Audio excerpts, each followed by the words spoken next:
சாதனைகள் இந்த ஒரு மாசத்துல அவர் செஞ்ச சாதனைகள் அல்லது நல்ல மாற்றங்களா ஏதாவது இருக்கா, என்ன பாக்குறீங்க? வாக்களித்த மக்கள் அன்றாடம் மின்வெட்டு அப்படிங்கிற பிரச்சனையிலிருந்து அண்ணன் வந்து நடராஜ் அந்த விளக்கு வச்ச நேரத்தில் மாமே வந்தா மாதிரி நடராத்திரி. அதாவது இப்போ ஒன்னே ஒன்று சொல்லலாம், சிங்கப்பெண் திட்டம். சிங்கப்பெண் திட்டத்தில் நீங்கள் ஜனநாயகம் படத்தோட பாட்டையா மியூசிக் போட்டீங்க, பார்க்கறது ஒரு வைப்பா இருக்கணும்ல. அதுதாங்க இந்த ஆட்சியை வந்து ஒரு வைப் மோட்லேயே அப்படியே கடத்தி தள்ளி கொண்டு போயிடலாங்கிறத தாண்டி சாதனைகள்னு எதுவும் இல்லை.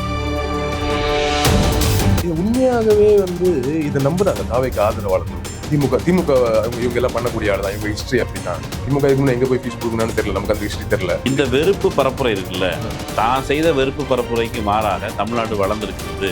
தமிழ்நாடு போய் கொண்டிருக்கிற பாதையில் அவர் 1 ட்ரில்லியன் எக்கனாமிங்கிற லட்சியம் அடையத்தக்கது தான். விஜய் ஆட்சி வந்தவுடனே தாங்கள் எம்பவர் செய்யப்பட்டதாக கீழே இருக்கிற நபர்கள் நினைக்கிறாங்க. அதில் நிறைய மக்களுக்கு ஒரு இன்செக்யூரிட்டி சென்ஸ் வந்து கீழே கிரவுண்டில் வந்துக்கிட்டே இருக்கு. அதை கேட்டால் கஞ்சா அடிச்சதை பற்றி கேட்டால் விஜய் என்ன சொல்கிறாரு, உங்கள் ஆட்சியில் கஞ்சா அடித்தால அதனால தான் அப்படின்னு சொல்கிறார். விஜய் ஆட்சிக்கு வந்து அடுத்த நொடி எல்லாம் சரியாயிருந்தார். 1 மாதம் ஆயிடுச்சு, அடுத்த நொடி வந்துட்டா இல்லையா, இன்னொரு 5 மாதம் ஆகும். 10 மணிக்கு அவரை டைமுக்கு வர வைக்கிறது. 10 மணிக்கு முதலமைச்சர் ஆஃபீஸில் லொக்கேஷன் சிஎம் ஆஃபீஸ், சரியா, டைரக்டர் ஆதவர்ஜுனா. நான் காலையில் இந்த சீன் பேப்பர் ரெடி, 10 மணிக்கு லொக்கேஷனுக்கு வந்தோம்னா வந்துடுவார். நீங்கள் வந்து அப்போ சீனு உங்களுக்கு ஃபஸ்ட்டு ஷாட் இத்தனை மணிக்கு, நீங்கள் ஒரு ட்ராமா போடுறீங்க. இதுக்கு முன்னால் இருந்த அமைச்சர்களோட மாற்றி நான் காலையில் 10 மணிக்கு ஆஃபீஸுக்கு வரும்போது கோட்டு போட்டு வந்துடுவேன், அது கோட்டு போடுறதுக்கு டைம் ஆகுங்கிற மாதிரியான பாவலா பண்ணுறீங்க. அப்படிலாம் ஒன்றும் இல்லை. சாதனைகள் நீங்கள் பாருங்கள், இவ்வளோ நேரம் பேசியிருக்கோம். உண்மையை சொல்லணும்னா சாதனைகளை பற்றி நம்ம உருட்டி இருக்கோம். எவ்வளோ உருட்டினாலும் சாதனை வரவே மாட்டேங்குது. அன்பு நேயர்களுக்கு வணக்கம், நான் விஷன். நம் நிகழ்ச்சியின் இன்றைய சிறப்பு விருந்தினர் தோழர் பத்திரிகையாளர் திரு மகிழன் அவர்கள். வணக்கம். வணக்கம். எப்படி இருக்கீங்க? நலமாக இருக்கிறேன். மகிழ்ச்சி உங்களை நேர்காணல் செய்கிறது வழக்கம் போல. நீண்ட இடைவெளிக்கு பிறகு. ஆமாம், தாவைக்கு ஆட்சிக்கு வந்து 1 மாதம் முடிஞ்சிருச்சு. நிறைய விமர்சனங்கள் வருது. பட் ஒரு பர்டிகுலர் செக்டாரில் பாராட்டுகள் மட்டுமே வந்து கொண்டிருக்கிறது. நீங்கள் ஒரு பத்திரிகையாளராக அனலைஸ் பண்ண வரைக்கும் நிறைய விஷயங்களை கணிச்சிருப்பீங்க. நான் முதல்ல சாதனைகள் இந்த 1 மாசத்துல அவர் செஞ்ச சாதனைகள் அல்லது நல்ல மாற்றங்களா ஏதாவது இருக்கா, என்ன பார்க்குறீங்க? அது வந்து விஜய் வந்து தன்னை அதிகாரமற்றவராக உணர்வது அப்படிங்கிறது தான். அதிகாரமற்றவர்னு சொல்கிறது, இப்போ வந்து அவர் ஆட்சிக்கு வந்துட்டார், முதலமைச்சர் ஆயிட்டாரு, அதை அவர்கிட்ட யாருமே இன்ஃபார்ம் பண்ணல, தகவலாக கூட தெரிவிக்கல. அந்த கட்சியை பொறுத்தளவு தகவல் தான் ரொம்ப முக்கியமான தகவல் தான். தகவலாக கூட தெரிவிக்கலையோ அப்படின்னு தான். அதாவது அவர் வந்து அன்னைக்கு நடந்ததை, அந்த முதலமைச்சர் பதவியேற்பு விழாவை நம்ம வந்து ஸ்கிரிப்ட் பேப்பர் படி, சார் நீங்கள் வந்து இந்த பொசிஷனில் நிற்கிறீங்க, இங்கே பார்க்குறீங்க, அப்புறம் வந்து ஜோசப் விஜய் இன்னும் 4 சொல்கிறீங்க, அப்புறம் இந்த வாட்ஸ்அப் டச் பண்ணி நீங்கள் சொல்கிறீங்க, டைம் ஸ்டார்ட்ஸ் நவுன்னு சொல்கிறீங்க, ஓகே சார் பேக்கப் அப்படின்னு சொல்லிட்டாங்க. தெரியல, சரி பேக்கப்னா முடிஞ்சு போன சீன், அது எடிட் பண்ணி வரும் அப்படின்னு நினச்சிட்டு இருக்காரான்னு தெரியல. இப்போ வரைக்கும் அவர் வந்து முதலமைச்சர் ஆன ஒரு துணியில், கடைசியாக திருச்சியில் பேசும்போதும் சரி, அவர் முதலமைச்சர் மாதிரிலாம் பேசலை. மக்களுக்கு முதலமைச்சர் ஆயிட்டாரு விஜய் அப்படிங்கிற உணர்வு கொடுக்கல. அவங்க ஆதரவாளர்கள் நீங்கள் சொன்னவங்க வந்து அவங்க பெரும்பாலும் என்ன சொல்லிட்டு இருக்காங்கன்னா, அண்ணன் அழகாக இருக்கிறாரு, அண்ணன் பாடுற எவ்வளோ அழகாக இருக்கிறாரு அப்படிங்கிற லெவலில் தான் அது வந்து பாராட்டுகள்ங்கிறது அந்த லெவலில் தான் இருக்கே தவிர, வாக்களித்த மக்கள் அன்றாடம் மின்வெட்டு அப்படிங்கிற பிரச்சனையிலிருந்து அண்ணன் வந்து நடராஜ் அந்த விளக்கு வச்ச நேரத்தில் மாமே வந்தான் அது மாதிரி. ஆமாம், நடராத்திரி. அதாவது மின்வெட்டு ஆனால் என்ன நடக்கும், நம்ம வந்து ஈபிக்கு போனோம், ஈபியில் புகார் கொடுப்போம், மின்னகத்துக்கு ஃபோன் அடிப்போம். இதுதான் பொதுவாக இப்போ 5 ஆண்டு காலமாக இருக்கிற நடைமுறை. இப்போது அப்படி அவங்க வந்து ஈபி ஆஃபீஸ் பக்கம் போயிடக்கூடாது வீட்டை விட்டு அப்படின்னா என்ன பண்ணணும், ஒரு ட்ரிக் இருக்குது. எந்த நேரத்துலையும் அண்ணன் மாறுவேஷத்தில் வரக்கூடும். Okay okay. அப்போ ஒருவேளை இப்போ நம்ம ஈபி ஆஃபீஸில் போய் கரண்ட் வரலன்னு கேட்க போகிற நேரத்தில் நம்ம வீட்டு பக்கம் கதவை தட்டி வாசலில் வந்து நான் தான் விஜய், ஏன்னா அவர் வந்து நான் தான் விஜய், எல்லா இடத்துலையும் விஜய் அப்படின்னு சொல்லுறாங்க, ஒருவேளை இங்கேருந்து வந்துடுவாரோ அப்படின்னு மக்களை ஏமாத்தலான்னு நினச்சிக்கிட்டு இருக்கேன். இல்லை, நான் உங்ககிட்ட சாதனைகள் இந்த ஆரம்பிக்கலான்னு கேட்டேன். அது வந்து அவங்களே சொல்லலை இன்னும்.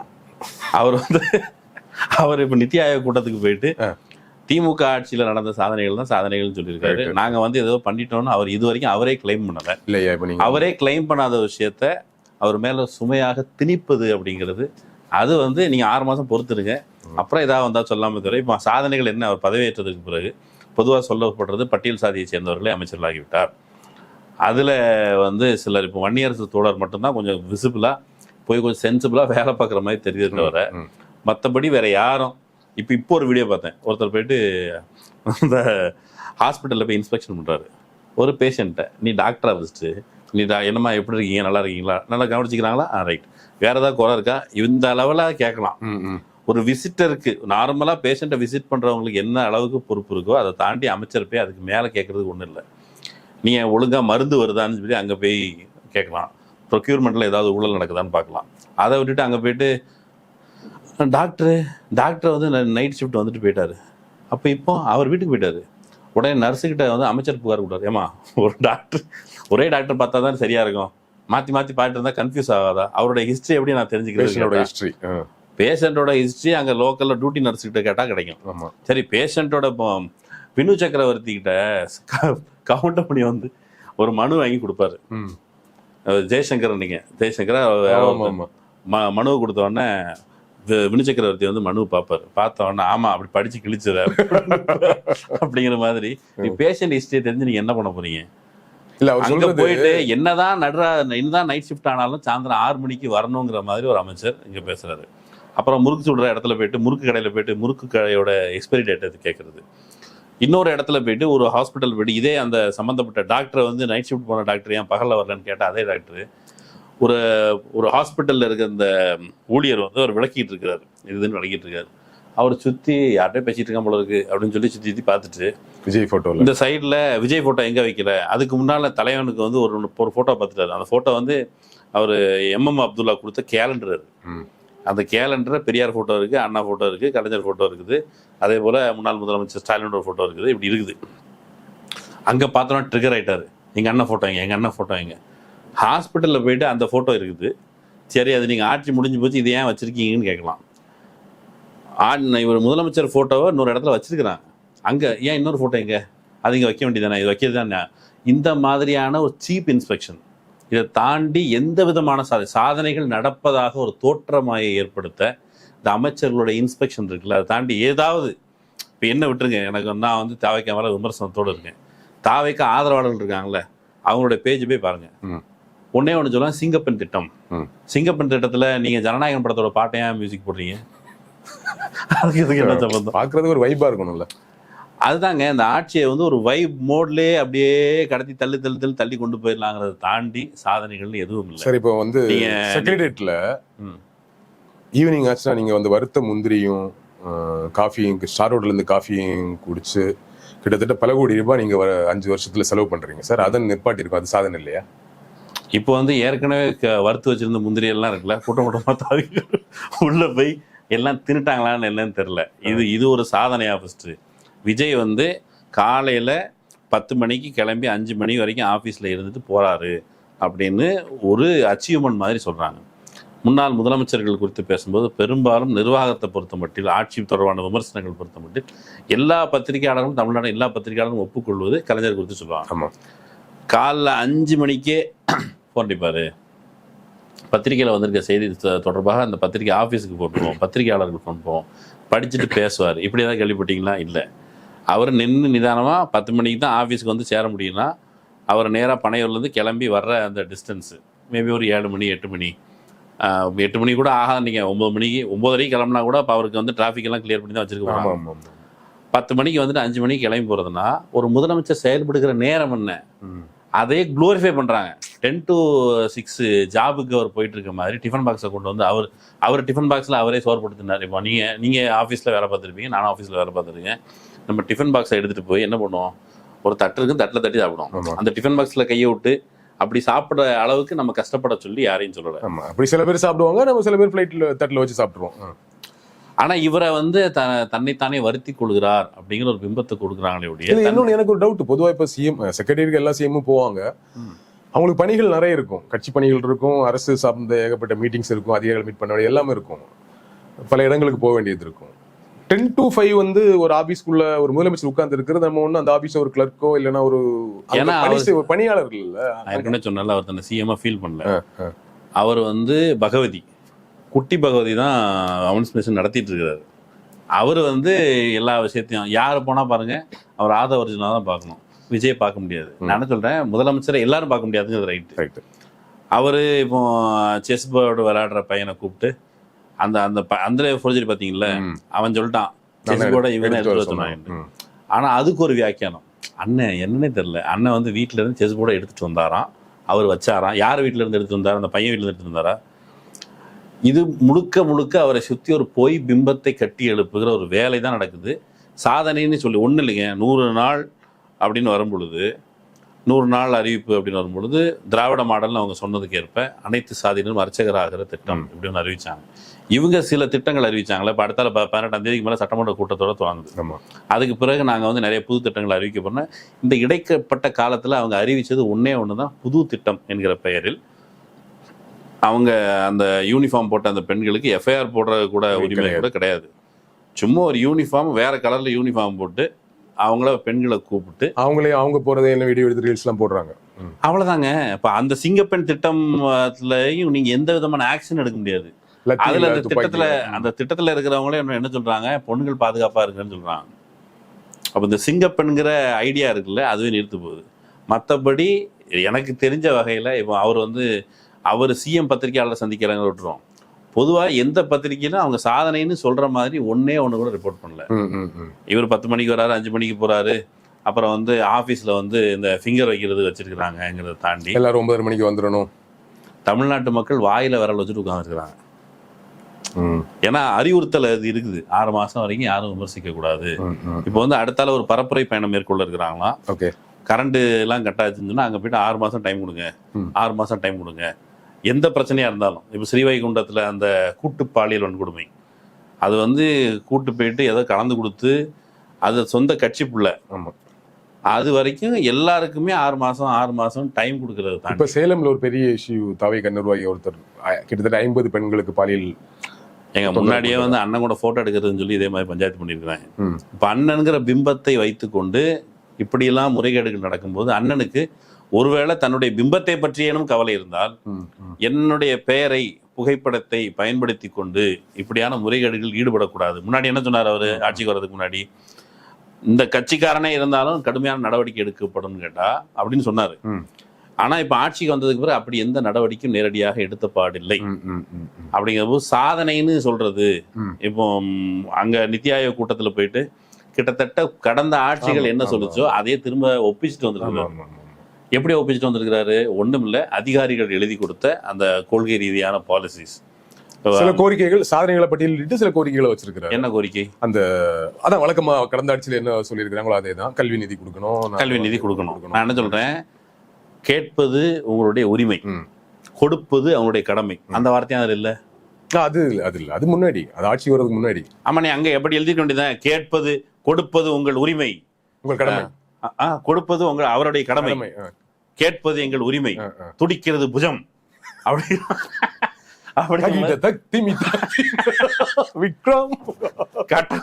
கட்டபொம்மன் மாதிரி பேசிட்டு வர வேண்டியதானே. மஞ்சள் அரித்து கொடுத்தாயா, மாமனா மச்சானா, மானம் கட்டவனே எல்லாம் பேசலாமே. ஏன் அப்படி பேசல? ஏன்னா நீங்க முதலமைச்சர் பதவியில இருக்கீங்க. நிதி ஆயோக்னு சொல்றது எனக்கு இமிடியேட்டா இன்னைக்கு நடந்த சம்பவம் ஞாபகத்துக்கு வந்துருச்சு. ஸ்டாலினோட பேச்சு பொதுவாகவே பேசுவார், அவருடைய பல பேச்சுக்கள் கேட்டிருக்கோம். இந்த முறை கொஞ்சம் தக்கு லைஃப் மோடுக்கு மாறி இருக்காரு. கிட்டத்தட்ட பயங்கரமா கலாய்ச்சிட்டாரு. அதுல நிதி ஆயோக் பத்தி ஸ்பெஷலா பேசினாரு. இப்ப இவ்வளவு எல்லாம் சொல்லிட்டு போறீங்களா, முன்வரிசையில உட்கார்ந்து இருந்தாங்க பாஜகவுக்கும் திமுகவுக்கும், எல்கேஜி பசங்க யூகேஜி பசங்க மாதிரி சண்டை போடுறீங்க, பாசிசம் பாயாசம் எல்லாம் சொல்லி பண்ணீங்களா, இப்ப நான் அதெல்லாம் கேட்க வாங்குற மாதிரி ஆரம்பிச்சு நிறைய விஷயங்கள். அதுல ரொம்ப சுவாரஸ்யமா இருந்த விஷயம் என்னன்னா, அதிமுகவை தீர்ந்து போன சக்தின்னு சொன்னீங்க. தீர்ந்து போன சக்திக்குன்னு எம்எல்ஏக்கள் எல்லாம் தேடுறீங்களா, நீங்க என்ன காஞ்சி போன சக்தியான்னு கேட்கறது. ஸ்டாலின் இப்படி பேசி நம்ம பார்த்தது இல்லை இல்லையா? ஏன்னா அந்த பஞ்சாயத்து கடுப்பு வருது மைடாடுங்கிற மாதிரி ஒண்ணு இல்ல. நீங்க உங்களை தூய சக்தின்னு ரெப்ரசன்ட் பண்ணீங்க, பிரசன்ட் பண்ணீங்க, அப்படிதான் காமிச்சிட்டீங்க. இன்னொரு கட்சியில இருந்து அவர் இதை விளக்கிதான் இந்த கிளைமேக்ஸ்க்கு சேர்றாரு. நீங்க ஒரு கட்சியின் ஒரு வேட்பாளர் அவர் வெல்கிறார் என்றால் அந்த கட்சியில எத்தனை பேர் வேலை பார்த்திருப்பான், ரெண்டு கட்சிக்காரன் வேலை பார்த்திருப்பான், நிறைய பேருக்கு வாய்ப்பு கிடைச்சிருக்காது. வாய்ப்பு கிடைக்கலன்னா பரவாயில்ல, நம்ம கட்சி ஜெயிக்கணுங்கிறதுக்காக எத்தனை பேர் மன வருத்தத்தோடு கூட வேலை பார்த்திருப்பான். அத்தனைவரோட உழைப்பு, சென்டிமெண்ட் இதெல்லாம் இருக்கும் பொழுது, எல்லாத்துக்கு மேல மக்களோட ஓட்டு, இவ்வளவு பேருடைய உழைப்பு, சென்டிமெண்ட்லாம் இருக்கும் பொழுது நீங்க அவங்கள வலுக்கட்டாயமா கூட்டு வந்துட்டு உங்களை தூய சக்தின்னு எப்படி சொல்றீங்க? அவங்கள தீர்ந்து போன சக்தின்னு நீங்க விமர்சிக்கிறீங்க. தீர்ந்து போன சக்திகிட்ட இருந்து நீங்க திருடுறீங்களே, நீங்க என்ன காஞ்சி போன சக்தியா? கவுண்டர் பணிவான இதை சொல்லணும்னா பிச்சைக்காரன்ட்ட பிச்சை எடுக்குது அப்படின்னு கேட்பார்ல, அந்த மாதிரி ஒரு அந்த கட்சி தோல்வி முகத்தில் இருக்குது அப்படின்னு சொன்னா அந்த கட்சியில இருந்து முழுக்க இப்ப என்ன சொல்றாரு, ஆதவ அர்ஜுனா அதிமுக தாய் கட்சி, தாய் கழகம் அப்படிங்கிறது. தாய் கழகத்துல இருந்து ஆட்டையை போடுறீங்க. அம்மா கிட்ட எவனா திருடானா? இல்ல. அம்மாட்ட வந்து கேட்கலாம், அம்மாட்ட அடம் பிடிக்கலாம், அம்மாட்ட பேசலாம். தாய் கட்சின்னு சொல்ற, அப்புறம் வந்து தாய்கிட்ட இருந்து திருடவும் செய்யற. தாய் பாசத்துல நம்மளே மிஞ்சிட்டாங்கிற மாதிரி தாய் பாசத்துல இப்படி ஒரு தாய் பாசத்தை நீ கேள்விப்பட்டிருக்க முடியுமா? அவர் அதை அப்பட்டமா விஜயனுடைய டிராமா மேலிருந்து கீழே வரைக்கும் எப்படிலாம் நடந்திருக்குது. அவரு என்ன சொல்றது, மின்வெட்டு தொடர்பாக பேசும்பொழுதும் சரி, அந்த ஸ்ரீவைகுண்டத்தை ரெஃபர் பண்ணி பேசுறாரு. குற்ற நடவடிக்கைகள் அதிகமாக பரவலாகிறத பற்றி பேசுறாரு. மின்வெட்டு தொடர்ச்சியாக நடக்கிறத அவங்க என்ன சொல்றாங்க, இப்போ அந்த இவர் இருக்கார்ல சிடி நிர்மல்குமார், அவர் வந்து யாரோ ஒருத்தங்க ஃபியூஸு வந்து பிடிக்கிட்டு போயிடுறாங்க, அதனால தான் வந்து கரண்ட் கட் ஆகுது. நான் என்ன கேட்குறேன், அதில் ஒரு சிசிடிவி ஃபுட்டேஜ் போட்டிருந்தாங்க. ஃபியூஸை எப்போ பிடுங்கன்னா எப்போ கரண்ட் போகும்? எப்போ பிடுங்கினாலும் அப்பவே போயிடும். எப்போ பிடுங்கினா அப்போ பிடிக்கிட்டு போயிடும், அப்படிதானே? ஆனா மத்தியானம் பிடுங்கிறது தான் சாயந்தரம் நைட்டு தான் பிடிக்கிட்டு போகுது. அது ஸ்லோவா தான் வந்து சேரும். இப்போ ஃபீஸ் இப்போ நம்ம வீட்டில் எப்படின்னா ஃபீஸ் வாசல்ல இருக்கு, பிடுங்கினா இமீடியட்டா போயிடும். ஆனால் பக்கத்துல லைட் இருக்கு. இது எப்படின்னா வந்து அங்க இருக்கு டிரான்ஸ்ஃபார்மர்ல ஃபீஸ், நீங்க அங்க புடுங்குனீங்கன்னா ஆல்ரெடி கரண்ட் வந்துருச்சுல்ல, அது குறைஞ்சு வர்றதுக்கு டைம் எடுத்து நைட்டு கட் ஆயிருக்கு. லாஜிக்கா அப்படிதான். இது அந்த ஃபியூஸ் பிடுங்குற பசங்களை சிசிடிவி கேமரா வச்சு நாங்க வந்து சிலரை வந்து பிடிச்சி அரெஸ்ட் பண்ணிட்டோம். மக்கள் வந்து கண்டுபிடிச்சு கொடுக்கணும்னு சிடி பாருங்க, அந்த ரெஸ்பான்சிபிலிட்டி இருக்குல்ல, அது மக்கள் மேல போட்டுறாங்க. ஆக்சுவலி நடக்கிறது என்ன, நீ வந்து 200 யூனிட் வரைக்கும் மின்சாரத்தை ஃப்ரீயா கொடுப்பேன்னு சொன்னேன். இப்போ இந்த 200 யூனிட் மின்சாரத்தை ஃப்ரீயா கொடுக்கல. ஏன் கொடுக்க முடியல? ஏன்னா இந்த மின்சாரம் வாரியம்ங்கிறது நீண்ட காலமாக திட்டமிட்டு மெல்ல மெல்ல தனியார் வசம் ஒப்படைப்பதற்கான ஏற்பாடு நடக்குது. தனியார்கிட்ட இருந்து ப்ரொக்யூர் பண்ணப்படுது. தனியார்கிட்ட இருந்து ப்ரொக்யூர் பண்ற மின்சாரத்தை நீ எனக்கு 200 யூனிட் இலவசமா கொடுக்குறேன்னு சொன்னாலும் நான் கொடுக்குற வரி பணத்தை தான் 200 யூனிட்டுக்கு காசு கொடுக்க போறேன். நீ யார்கிட்ட இருந்து மின்சாரம் வாங்குறியோ அதை நிறுத்திட்டு ஒரு கொள்கை ரீதியா மாற்றம் தானே வரணும்னு சொல்ற. மாற்றம் கொண்டு வந்து சொன்னா நீ தமிழ்நாட்டுக்குள்ளே மின்சார உற்பத்திக்கான திட்டங்கள் அறிவிக்கப்படும். தனியாரிடம் கொள்முதல் செய்வது என்பது என்னுடைய 5 ஆண்டு கால ஆட்சியின் முடிவில் தனியாரிடம் கொள்முதல் செய்வதையே நாங்கள் நிறுத்தி விடுவோம். தற்போதைக்கு அதானியிடமிருந்து மின்சாரம் வாங்கிடும். ஜெயலலிதா காலத்தில் போடப்பட்ட ஒப்பந்த அடிப்பில் 5 ரூபா பிளஸ் காசு சில்லற காசு அதன் அடிப்படையில் நாங்கள் வந்து அங்கிருந்து வாங்குறோம். இதுக்கு முன்னால் இருந்த அரசாங்கம் எப்படியா தனியாருக்கு கொண்டு போயிடுச்சு, நான் மாற்றத்தை கொண்டு வரேன், தனியார்ட்ட வந்து நிப்பாட்டுறேன், எப்படி ஏதாவது சொன்னாரா? இல்லை. அப்போ பேக்ரவுண்ட்ல நமக்கு தெரிஞ்ச விவரத்தின் அடிப்படையில் அல்லது கொஞ்சம் யோசிச்சா இது வந்து மின்சாரம் கொடுக்கிற நிறுவனத்துக்கும் மின்சாரத்தை வாங்குவதற்கு இன்னைக்கு அதிகாரம் பெற்றிருக்க அரசுக்கும் இடையில ஒரு டீல் வந்து செட் ஆகல. கமிஷன் அண்ட் ஒமிஷன் இது வந்து ப்ராப்பரா நடக்கல, அதனால இந்த பிரச்சனைன்றீங்களா? ஆமா, நீங்க நாங்க மொத்தமாவே வந்து கமிஷனே டெண்டர்ல இருக்க கமிஷன் 40% கமிஷனை ஒழிச்சிருக்கிறோம். நீங்க அரசு அலுவலகங்கள்ல கமிஷன் ஊழல்ங்கிற பேர்ல வாங்கக்கூடிய எல்லாத்தையும் நாங்க கமிஷனே இல்லாத ஒரு அரசை நாங்க இதை முன்னிறுத்துறோம். அப்படித்தான் பயணிக்கிறோம். முன்னிறுத்துறோம், அவ்வளவுதான் மேட்ரு. நீங்க வந்து மின்சாரம் வாங்க, இப்போ வந்து மின் பற்றாக்குறை வெயில் காலத்துல வரும். ஆமா, எல்லா வருஷமும் வரும்ல. ஆமா, மின் பற்றாக்குறை வருது.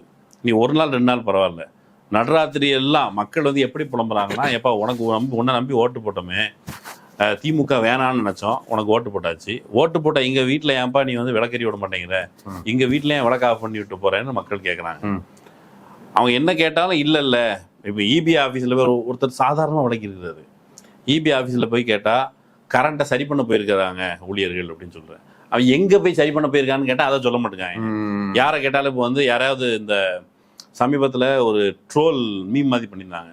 எம்எல்ஏ இருக்கார்ல, ஒருத்தவங்க வந்து வீட்டுக்குள்ள போய் எம்எல்ஏ தேடி போவாங்க. சரியா, வீட்டுக்குள்ளேருந்து ஒருத்தவங்க வருவாங்க, எம்எல்ஏ இல்லைம்மா வெளியூருக்கு போயிருக்காரு அப்படின்னு. படத்துல இந்த சீன் வந்திருக்கு, வந்தவரே எம்எல்ஏ தான், ஏன்னா தெரியாது எம்எல்ஏ யாருன்னு. இப்ப அந்த மாதிரி மக்களை கண்ணை கட்டி காட்டுல விட்ட மாதிரியான ஒரு ஆட்சி நடக்குது. அதுல வந்து சிடி நிர்மல்குமார் போன்றவர்கள் மக்களிடமே பொறுப்பு ஒப்படைப்பது. இப்ப வந்து என்ன நடக்கணும், மக்கள் எல்லாரும் கிளம்பி போய் இபி ஆபீஸ்க்கு வரக்கூடாது. எல்லாரும் அவங்க எல்லாரும் அவங்க ஃபீஸ் கட்ட எங்க இருக்குதோ அங்க வாசல்ல போய் நின்னுக்குங்க. இப்ப நான் சொல்றேன், உண்மையிலேயே அறிவு இருந்தா இப்போ ஏதோ ஒரு குறிப்பிட்ட இடத்துல ஃபீஸ் பிடிக்கிட்டான்னு வச்சுப்போமே, இப்போ மக்கள் வந்து காவலுக்கு 4லேருந்து ஆளை போடுறாங்க. நாங்களே முன்னாடி வந்து இங்கே மும்பையில் இந்து முஸ்லீம் கலவரம் நடந்தபோது நைட்டு இந்துக்கள் இஸ்லாமியர்கள் எல்லாரும் சேர்ந்து என்ன பண்ணுவாங்கன்னா, நைட்டு கடுங்காப்பியை போட்டு குடிச்சிட்டு எவனும் அந்த கலவரக்காரன் வந்துடக்கூடாதுன்னு நைட்டு இருப்பாங்க. மக்கள் அதற்கும் கூட தயார். நீ சொல்கிறது உண்மையானா ஃபியூஸ் கட்டையை பக்கத்தில் எந்த ஃபியூஸ் கட்டையில் எங்கே பிடிங்கிட்டு போகிறானோ ஏரியாவுக்கு எங்கேருந்து வருதோ அங்கே போய் கூட மக்கள் நிற்க தயார். இல்லை இது உண்மையாகவே வந்து இதை நம்புறாங்க தாவேக்கு ஆதரவாளர்கள். திமுக இவங்க எல்லாம் பண்ணக்கூடிய ஆள் தான், இவங்க ஹிஸ்ட்ரி அப்படி தான். திமுக இதுக்கு முன்னே எங்கே போய் ஃபீஸ் கொடுக்கணும்னு தெரியல, நமக்கு அந்த ஹிஸ்ட்ரி தெரியல, இவங்க தனியாக புக்கில் படிச்சிட்டாங்களான்னு தெரியல. திமுக ஹிஸ்ட்ரி அப்படி தான், திமுக அதை செய்வாங்க. உண்மையாவே அதை நம்பி அந்த செய்திகளை பரப்புறதை நம்ம சோசியல் மீடியாவில் பார்க்குறோம். இது எப்படி இந்த வெறுப்பு பரப்புரை இருக்குல்ல, தான் செய்த வெறுப்பு பரப்புரைக்கு மாறாக தமிழ்நாடு வளர்ந்துருக்கிறது. தமிழ்நாடு போய்கொண்டிருக்கிற பாதையில் அவர் 1 ட்ரில்லியன் எக்கனாமிங்கிற லட்சியம் அடையத்தக்கது தான். அவர் வந்து 1.5 ட்ரில்லியன் எக்கனாமி 2030 பேர 36 ஏதோ ஒன்று சொல்லியிருக்கிறாரு. அதை தாண்டி டிஎம்கே கிளைம் பண்ண எதையுமே அவன் நிராகரிக்கல. அப்ப நீ பண்ணது என்ன? தாவேகா தொண்டர்கள் புரிந்து கொள்ள வேண்டியது, விஜய் பொய் பேசி தமிழ்நாடு வளர்ச்சி அடையவில்லை என்று விஜய் சொன்னது உண்மையானால், இன்னைக்கு நித்தி ஆயோக் கூட்டத்தில் பேசியிருக்காருல்ல, தமிழ்நாடு 2வது மிகப்பெரிய மாநிலம், அது போய் விஜய் பிரச்சாரத்தில் பேசுனது உண்மையானா, இன்னைக்கு நித்தி ஆயோக் கூட்டத்தில் பேசுனது எல்லாமே போய். நாங்கள் வந்து தமிழ்நாட்டில் அதிகமான பெண்கள் தொழிற்சாலைக்கு வேலைக்கு போறாங்கன்னு சொன்னா, பிரச்சார சமயத்தில் பேசின பெண்களுக்கு தமிழ்நாட்டில் பாதுகாப்பு இல்லை என்பது போய். அப்ப ஏதாவது ஒரு வருஷம் தான் உண்மையா இருக்க முடியும். நித்தி ஆயோக் கூட்டத்தில் ஒரு முதலமைச்சராக போய் பேச முடியாது. ஏன்னா அவன் டாக்குமெண்ட் டீட்டெயில் கேட்பான்ல, அப்படின்னு டீட்டெயிலாக இருக்கிற ஆதாரங்கள் அடிப்படையில் அங்கே பேசியாச்சு. அப்போ நீ எலெக்ஷன்ல பொய் பேசி தான் நீ ஆட்சிக்கு வந்திருக்கிற. இப்படிங்கிற ஒரு விழிப்புணர்வை பெறத்தக்க வாக்காளர்களாக ரசிகர்களாக இருக்கிறாங்களான்னு தெரியல. இந்த தகவல்கள் அந்த பக்கம் போயே இராம பார்த்துக்கிற ஒரு நெட்வொர்க் வச்சிருக்கிறதுனால அவங்களுக்கு வேற வகை ரீல்ஸ். திருச்சியில் அவர் பேசுனதை இன்னும் ஒரு மாதத்துக்கு ரீல்ஸாக போட்டு ஊரில் என்ன சொல்லுவாங்க தெரியுமா, ஒரு நல்ல பலமான ஒரு மாடு ஆடை வெட்டினாங்கன்னா இதை அடித்தா, அல்லது நல்ல பழுத்த நபர் அவர்கிட்ட பேசும் பொழுது நல்ல குண்டா இருக்காரு அப்படின்னு சொன்னா அவர்கிட்ட பேசும்போது, ஏல ஒன்று அடித்தா ஒரு ஊர் உட்காந்து சாப்பிடலாம்ல அப்படிம்பாங்க, அல்லது ஒரு மாதம் உட்காந்து சாப்பிடலாங்கிற மாதிரி. திருச்சியில் இவர் ஒரு வாட்டி பேசிட்டா அவங்க ஒரு மாதம் திருப்தி. அவங்கள வந்து தண்ணி ஊற்றி அடிக்கிற மாதிரி ஒரு சீசனுக்கு ரீல்ஸ் கண்டென்ட் கொடுத்துட்டு அவர் அப்பா பொந்தில் போய் உட்காந்துக்கிறாரு. இந்த நிர்வாக ரீதியாக வேற நோக்கங்களுக்காக அமைச்சரவையில் பங்கெடுத்திருக்கிற சிடி நிர்மல்குமார் ஆகட்டும், ஆதவர்ஜுனா ஆகட்டும், இவர்கள் தான் அட்மினிஸ்ட்ரேஷன் நடத்துனாங்க. விஜய் வந்து ஒரு பொம்மை. அவரை வந்து மேலே இருக்கவன் பார்த்துப்பான் எல்லாத்துக்கும் இவர் தான் காரணம் அப்படிங்கிற மாதிரி அவரை வச்சுக்கிறாங்க. அப்படியே அந்த பிம்பத்தை வச்சு ஒரு பாலிடிக்ஸ் கிரவுண்டில் இவங்க பே பண்ணிட்டு இருக்கிறாங்க.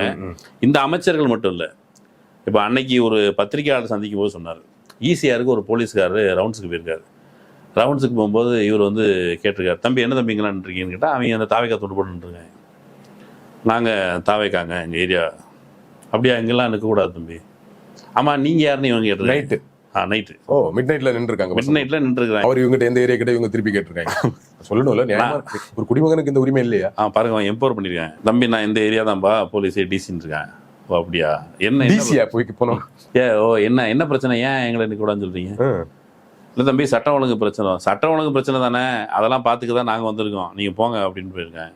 இவர் தனக்கு மேலே இருக்கிற அதிகாரிக்கு ஃபோன் அடிச்சிருக்காங்க. டிசிஏ வந்து மேலே போட்டு வேண்டிய சூழல். ஃபோன் அடித்து, சார் என்ன சார் இப்படிலாம் சொல்கிறாங்க அப்படின்னா, அவர் சொல்லியிருக்காரு, இனிமேல் கொஞ்சம் பார்த்து நடந்துங்க, கொஞ்ச நாள் அப்படி தான் இருக்கும், ரோட்டில் நின்றுக்கிட்டு இருக்கான் எவனாவது ஒருத்தன் வந்து எம்எல்ஏவாக இருக்க போகிறான், அதனால் எதுவும் வச்சுக்காதீங்க. அப்போ போலீஸோட நிலைமை இது. கொஞ்ச நாளைக்கு முன்னாடி ஒரு நபர் வந்து வீட்டுக்கு பக்கத்தில் இருக்கிற நபர் தான், அவர் பள்ளிக்கூடத்துக்கு பிள்ளைய விட்டுட்டு வர்ற வழியில் ஒருத்தன் நட்ட மத்தியானத்தில் உட்காந்து கஞ்சா அடிச்சுட்டு இருக்கான். கஞ்சா அடிச்சிட்டு இருக்கும் பொழுது இவர் போய் கேட்டிருக்காரு, என்ன கஞ்சா அடிச்சிட்டு இருக்க நட்ட மத்தியானத்தில் அப்படின்னு கேட்டால், டேய் போட பொட்ட போகிறேன் அப்படின்ட்டு இருக்கான்.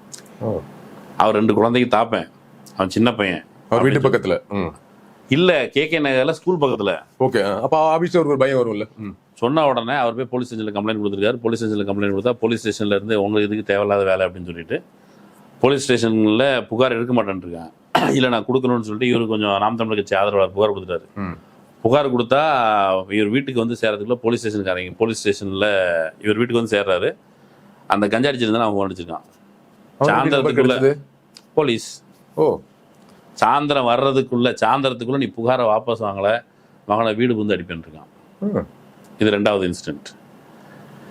எல்லா இடத்துலையும் இவங்களை கை வச்சா, இப்போ வந்து சாதாரணர்கள் பதவியேற்றிருக்கிறார்கள் அமைச்சர். இப்போ வந்து அந்த டெமோக்ரஸியை, ஆட்சி நிர்வாகத்தை சாதாரணர்கள், எளியவர்கள், ஏழைகள் இப்படி பார்க்க முடியாது. ரிச்சு பணக்காரரு அவர் வந்து ஊழல் செய்ய மாட்டாரு, இது ரெண்டுமே ஊழல் செய்ய மாட்டார் அப்படின்னு பார்க்க கூடாது.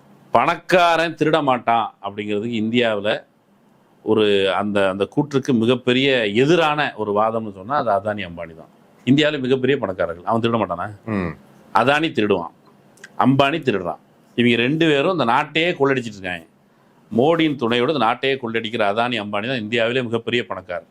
விஜய் வந்து அதானியோட பெரிய பணக்காரரா? இல்லை. அப்போ பணக்காரன் திருட மாட்டாங்கிறது பொய். ஏழைகளாக இருக்கிறார்கள் என்பதற்காக அவர்கள் அமைச்சர்கள் இருக்க வேண்டும் என்பதல்ல, அவங்களுக்கு அரசியல் நிர்வாகம் தொடர்பான புரிதல் இருக்கணும். மாறா விஜய் ஆட்சி வந்தவுடனே தாங்கள் எம்பவர் செய்யப்பட்டதாக கீழே இருக்கிற நபர்கள் நினைக்கிறாங்கல்ல, அதில் நிறைய மக்களுக்கு ஒரு இன்செக்யூரிட்டி சென்ஸ் வந்து கீழே கிரவுண்டில் வந்துக்கிட்டே இருக்கு. அதை கேட்டால் கஞ்சா அடிச்சுக்கிறத பற்றி கேட்டால் விஜய் என்ன சொல்கிறாரு? உங்கள் ஆட்சியில் கஞ்சா அடித்தால அதனால தான் அப்படின்னு சொல்கிறாரு.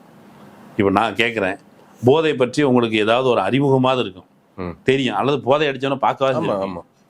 உலகத்திலேயே இது வரைக்கும் கண்டுபிடிக்கப்பட்ட போதையில் ஒரு மாதத்துக்கு முன்னால் அடித்து ஒரு மாதம் வரைக்கும் போதையில் இருக்கிற மாதிரி ஒரு போதையே கிடையாது. ஒரு மாதம் நீடிக்கிற அளவுக்கான போதை அடித்தானா அன்னைக்கு மட்டையை செத்து போயிடுவான். அப்போ விஜய் என்ன சொல்கிறார்? உங்கள் பீரியடில் போதை போட்டாங்கல்ல அதான் பிரச்சனைங்கிறாரு. உங்கள் பீரியடில் இப்போ வந்து இப்போ ஏப்ரலில் நடந்தா தேர்தல், ஏப்ரலில் தேர்தல் நடந்துச்சு. இப்போ எது? ஜூன் மாதம், ஜூன் முடியறதுக்கு வந்தாச்சு. அப்போ ஏப்ரலில் போட்ட போதை வந்து ஜூன் மாதம் வரைக்கும் தாக்கு பிடிக்குதா? அவ்வளோ பெரிய ராஜ போதையா? அப்போ அது பேசிக்கான சென்ஸ் கூட இல்லாமல் திரும்பியும் திமுக ஆட்சி நீங்கள் நினச்சா தமிழ்நாட்டை பொறுத்தளவு விக்டிம் மாநிலம், தமிழ்நாட்டுக்கு ஆந்திரா சைடில் இருந்தால் ரூட் வருது. நீங்கள் அங்கனே இப்போ போலீஸை மொத்தமாக குவிச்சு இல்லை விஜயே நேரடியாக நின்று எங்கே இருந்து அந்த வண்டி வருது அந்த வண்டியை தடுத்து நிறுத்த வண்டி தானே. நீங்கள் ஏற்கனவே அந்த பாலியல் வன்கொடுமைக்கு ஆளாகி செத்துப்போன அந்த சிறுமியோட தாய் சொன்னாங்களா, உங்களை சூப்பர்மேன் நினச்சோமே, நீங்கள் தடுப்பீங்கன்னு நினச்சோமே, நீங்கள் தடுக்கலேன்ட்டு. அதே மாதிரி நீங்கள் உண்மையிலே சூப்பர்மேனாக இருந்தால் அல்லது உங்கள்கிட்ட அதிகாரத்தில் அவ்வளோ திறனோ மூளை திறனோ இருக்குது, நீங்கள் எல்லாத்தையும் வந்த அடுத்த நொடி எல்லாத்தையும் சரி பண்ண சொல்றீங்களே, அந்த அடுத்த நொடியும் வரலையா? நீங்க கேட்குறேன், ஒரு மாதம் கழிச்சு தானே பேசுகிறோம். விஜய் ஆட்சிக்கு வந்து அடுத்த நொடி வந்துருச்சா இல்லையா? கரெக்டாக உங்களுக்கு கணக்கில் சரியாக இருந்தால் பதில் சொல்லுங்க. விஜய் ஆட்சிக்கு வந்து அடுத்த நொடி எல்லாம் சரியாயிருன்னு சொன்னார்.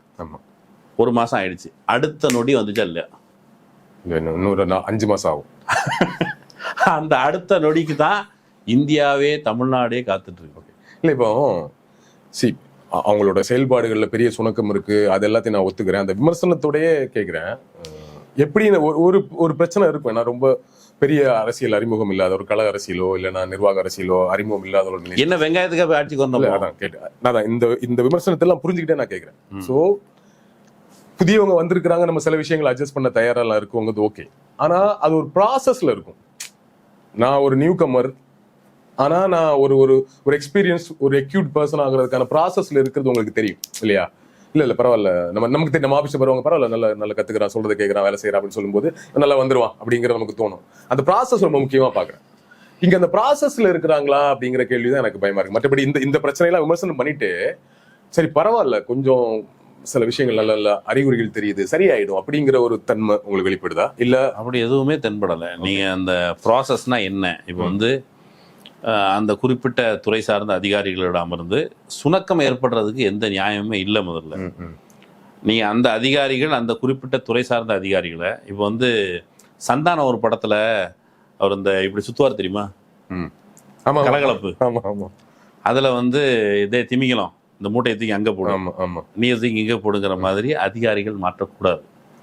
அந்த துறையில் நிபுணத்துவம் பெற்றவர்கள் யாரோ அவர்களை, ஃபார் எக்ஸாம்பிள் அந்த அதிகாரி வந்து வேற ஒரு துறையில் இருக்கார், அவரை கூப்பிட்டு இந்த துறையில் தூக்கி போட்டால் இந்த துறையை வந்து இன்னும் வேகமாக நடக்கும் இல்லையா? அதிகாரிகளுக்கே கற்றுக்கிறதுக்கு டைம் கொடுக்குற மாதிரி எப்பா அங்கே அந்த மூட்டையத்துக்கு இங்கே போடு, இந்த மூட்டையத்துக்கு அங்கே போடுன்னு சொன்னால் அது வந்து கற்றுக்கொள்வது அல்ல.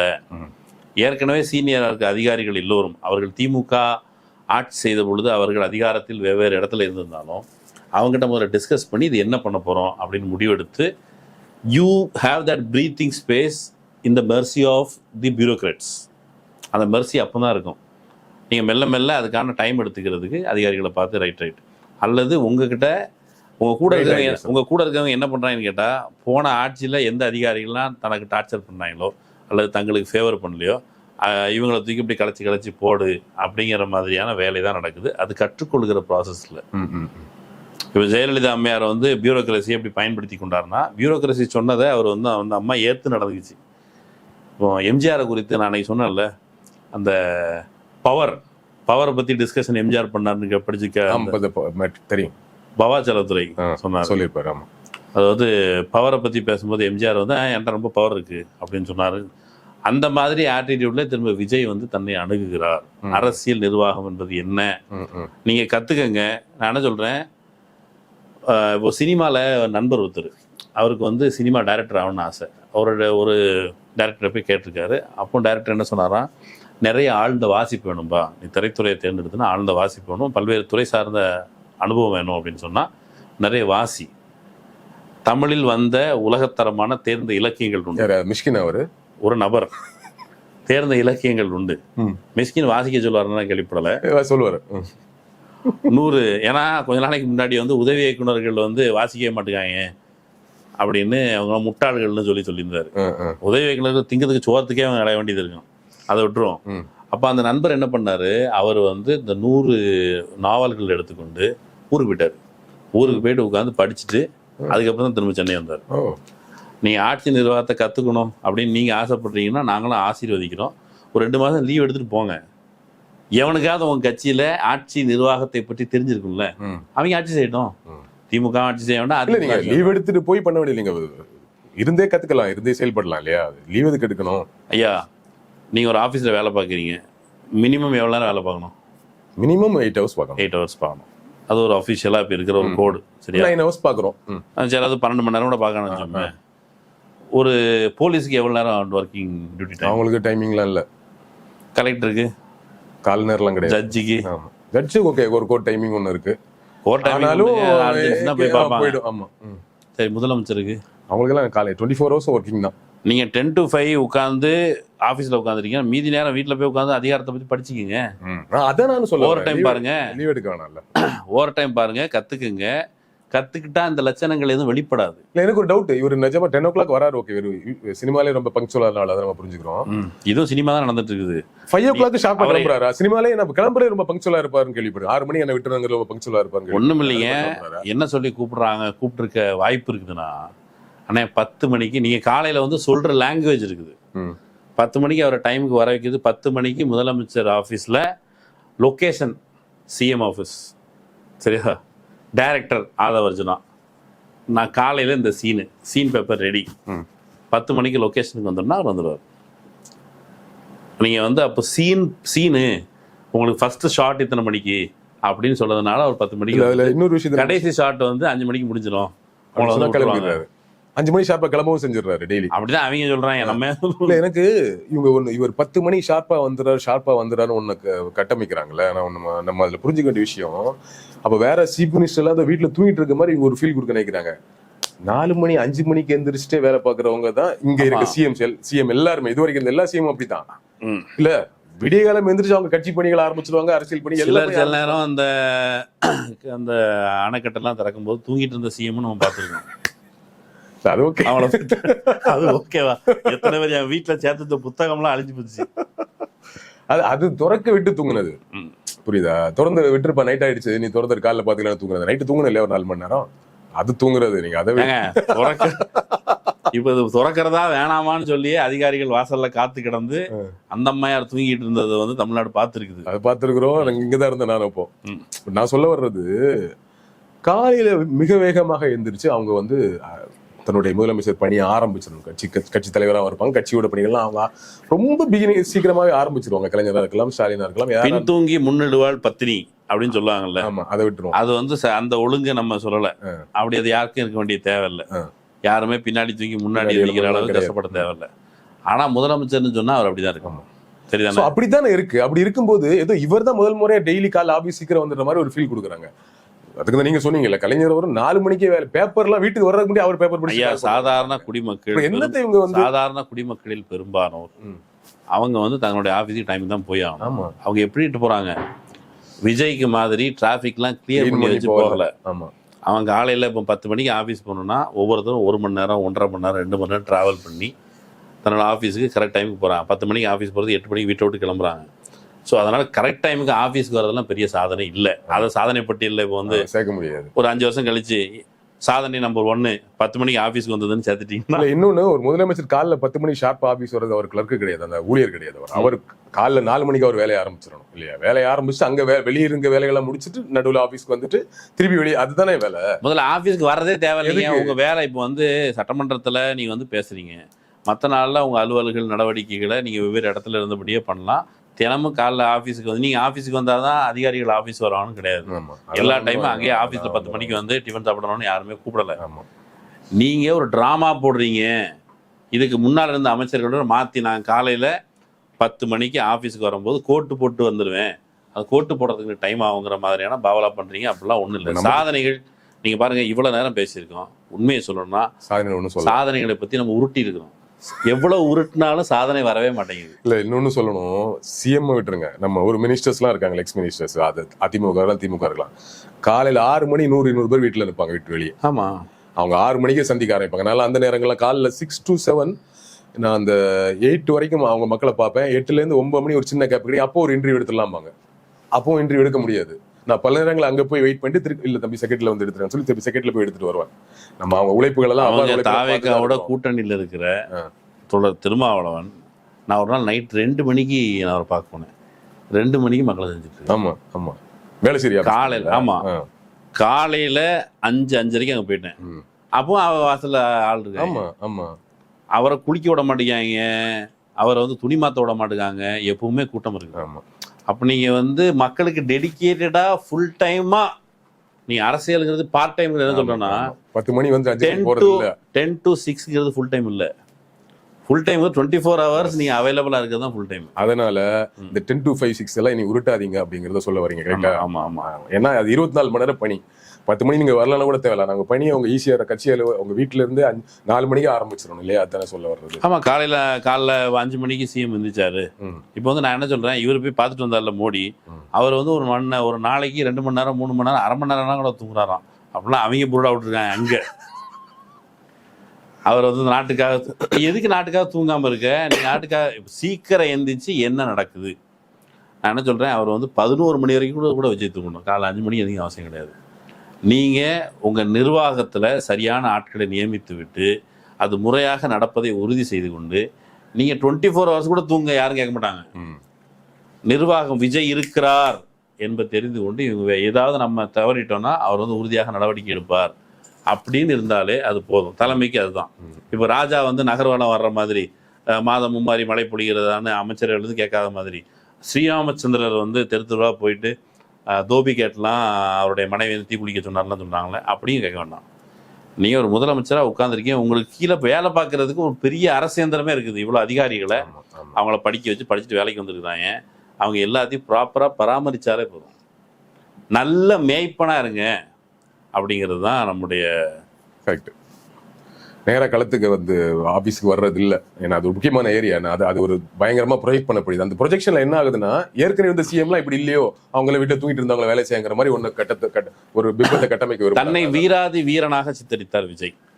சூராதி சூரன், வீராதி வீரன், நான் வந்து எல்லாத்தையும் சரி பண்ணிடுவேன் அப்படிங்கிற பிம்பம் சினிமாவில் இருந்த வரைக்கும் வந்தது. இப்போ வந்து அந்த பிம்பத்தை காப்பாற்றுவதற்கான வேலை நடக்குது. முதலமைச்சர் அப்படிங்கிற பதவியினுடைய மதிப்பை காப்பாற்றுவது இல்லை. இதை விட மேலானது விஜயனுடைய பிம்பம், அதை காப்பாற்ற வேண்டும். அதுக்கு மோடி மாதிரி சொல்லலாம். மோடியினுடைய டம்மி பீஸ் தான் இது. மோடியே டம்மி பீஸ்னு ஒரு விமர்சனம் உண்டு. ஆனா மோடி அந்த தன்மை, அந்த இமேஜ் அதாங்க லோ பட்ஜெட் மோடி மாதிரியான ஒரு வேலைகள் இங்க நடக்குது. ஆனா மோடி தரப்புல அவங்க பொலிட்டிக்கலா மோடியை வந்து நாம விமர்சனம் ஏன் செய்யறோம்னா அவங்களோட செயல்பாடு. நீங்க விஜய் ஏன் விமர்சிக்கிறீங்கன்னு செயல்பாடே இல்லைன்னு ரெண்டுக்குமே பெரிய கான்ட்ராஸ்ட் இருக்குது. நீங்க மோடி வகைரா கூட நீங்க பொலிட்டிக்கலா சண்டை போடலாம். விஜய் கிட்ட என்ன பொலிட்டிக்ஸ் போய் சண்டை போடுவீங்க? ஒரு மாசம் ஆச்சு, பத்திரிகையாளர் சந்திப்பு சட்டத்தில் இருக்குதான்னு கேட்கிறாரு அவங்களுடைய அமைச்சர். எது பத்திரிகையாளர் சந்திப்புலாம் கேட்கிறாரு. பத்திரிகையாளர் சந்திக்கணும் சட்டத்தில் இல்லைல்ல. நீங்க என்ன மசருக்கு நீங்க பத்திரிகையாளர் சந்திக்கீங்கன்னு சாதாரண மக்கள் கேட்பாங்க. நம்ம வந்து இப்போ பேட்டி கொடுக்கறதுனால நம்ம அப்படி கேட்க முடியாது. கேட்கக்கூடாது என்று நம்பப்படுகிறது. இவங்க பத்திரிகையாளர் சந்திப்பு சட்டத்துல இல்ல. அப்ப அமைச்சர்கள்லாம் எதுக்கு ரீல்ஸ் எடுத்து போட்டுட்டு அங்கங்க பத்திரிகையாளர் சந்திச்சுக்கிட்டு? அது சட்டத்துல இருக்கு. எங்க இருக்கு? புதுசா சட்டம் பாஸ் பண்ணிருக்கிறோம். அமைச்சர்கள் வந்து எங்க போனாலும் ரீல்ஸ் எடுத்து நடுவுல ஏதோ அந்த கிராம சபை மாதிரி ஒரு கூட்டத்துக்கு போய் உட்காந்துட்டு 3 கேமராமேன், நான் அந்த விஷுவல் பார்த்தேன், 3 கேமராமேன் சுத்தி வளைச்சு வீடியோ எடுக்கிறாங்க. எப்படி சாத்தியமாகுது? பாவம், அந்த மக்கள் எந்திரிச்சு போயிட்டாங்க பாதி பேர். நீங்க எங்களை ரீல்ஸ் எடுக்க வந்தீங்களா, எங்ககிட்ட உண்மையா குறைகளை கேட்க வந்துக்கிட்டீங்களான்ட்டு. அன்னைக்கு ஒருத்தர் வந்து என் ஃப்ரெண்டு கேட்குற அப்படி, நான் எப்படியா இது ஒரு பெரிய மேட்ராயா அப்படின்னு நான் சொல்கிறேன். என்ன கேட்குற அப்படி, குழந்தையே காணலை, சரியா? குழந்தைய காணலைன்னு நீங்கள் எப்படி சொல்வீங்க? பதறி அடிச்சுட்டுன்னு சொல்லுவீங்க. சரி, நிதானமாக கூட ஒருத்தருக்கு சில பக்குவத்தின் பொறுத்து நிதானமாக கூட சொல்லலாம். இங்கே அமைச்சர் இருக்கிறாரு, இங்கே அந்த சம்மந்தப்பட்ட நபர் புகார் கொடுக்க போகிறவர், சரியா? அமைச்சருக்கு ஒரு க்ளோஸ், சரியா? கட்டு, என் குழந்தைய காணலை, கட்டு. இப்படி எடிட் பண்ணி எப்படி வருது? இல்ல 2 கேமரா இப்ப இது மாதிரி தான், நம்ம 2 கேமரா ஃபிக்ஸ் பண்ணிட்டாங்க, கட் பண்ணிருப்பாங்க க்ளோஸ் டு க்ளோஸ். ஐயா, நீங்க வந்து 2 கேமரா ஃபிக்ஸ் பண்ணிட்டீங்கன்னு வச்சுப்போமே, அதை வந்து நடிக்கும் பொழுது ஸ்பாட்ல இதாங்க உங்களுடைய ஸ்பாட்டு, நீங்க இங்க அந்த பொசிஷனுக்கு வந்துடணும், இங்க இருந்து நடக்கிறீங்க வந்து இங்க வந்து நின்றுடணும், அல்லது நீங்க நடந்துகிட்டு இருக்கீங்க உங்களை வந்து ட்ராலியில் அப்படி ஃபாலோ பண்ணிட்டு வருவோன்னு சொல்லலாம். அவர் புள்ள காணலைன்னு தவிக்க வர்றாரு. அந்த இடத்துல நீங்க எப்படி செட் பண்ண முடியுது அப்படின்னு சொன்னா, உங்களுக்கு கன்சர்ன் வந்து மக்கள் மீது இல்லை, நீங்க விஜய் மாதிரி உங்களை பிம்பப்படுத்த நினைக்கிறீங்க. கிட்டத்தட்ட அதை அப்படியே ஃபாலோ பண்ணி. இன்னொன்று முக்கியமா அவங்க செய்யற இன்னொரு விஷயம் என்னன்னா, ஒரு எல்லா பேட்டர்ன்லயும் ஒரு ரீல்ஸோட பேட்டர்ன் இருக்கு, சினிமா பேட்டர்ன் இருக்கு. ஒரு ஆன்டி கிளைமேக்ஸ் முன்னாடியே கொடுத்துட்றாங்க. ஆன்டி கிளைமேக்ஸ் யாருக்கு? எதிரிகளுக்கு.